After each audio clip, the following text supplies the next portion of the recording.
Let's talk a little bit about how mindfulness enhances our responsible decision making capacity.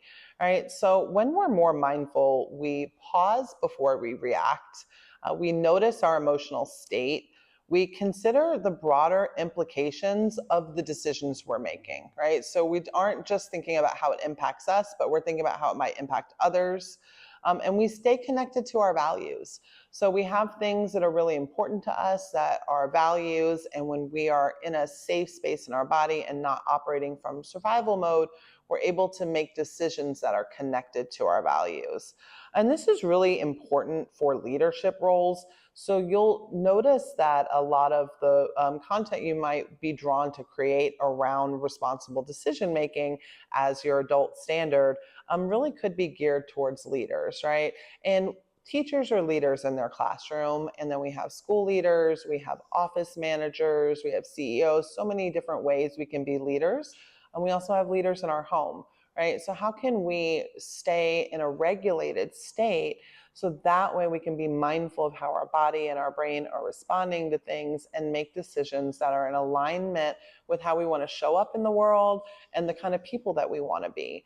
And then the next question is, how do we teach others this skill? Okay. All right, so let's talk about how to make workshops that are centered around responsible decision making.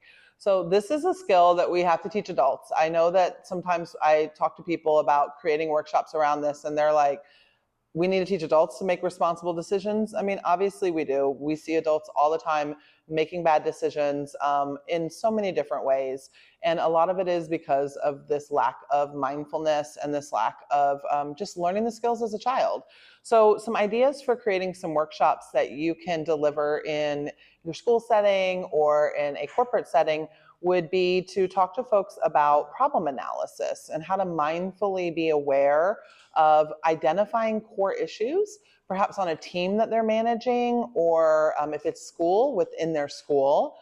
They can talk about, you can teach them how to regulate, how to use mindfulness to really kind of tap into what's the real problem.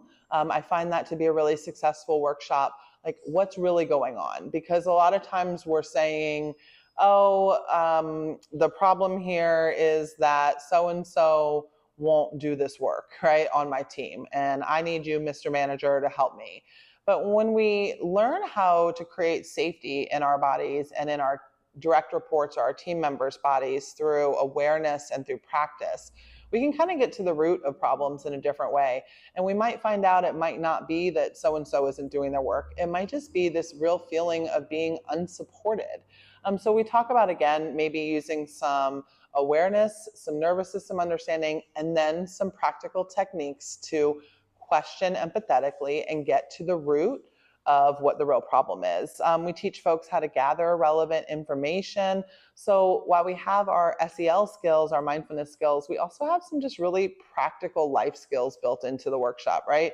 Like, what are some good questions to ask to get to the root of a problem? And then we teach folks to consider multiple perspectives, awareness of body, awareness of how you're showing up, questioning skills, life application, and then actionable items. And then we also have a great idea of maybe doing for responsible decision making. So, how to have ethical awareness. So there's a lot of things that folks will ask for SEL that's around like DEI, so diversity and inclusion, and how to be ethical in their jobs, like how to make decisions that are going to impact everybody in a way that feels that it's considerate of everyone's views and everyone's having equal access and all of these things. Right? Some other ideas you might want to think about would be implementation. So how to take purposeful action at your job, and solution generation. So how do you responsibly create solutions to problems? So I'm really excited to see your example of how you're going to take responsible decision making and create just an outline of a workshop and integrate some mindfulness into that, or at least some understanding of the neurosequential model and the nervous system.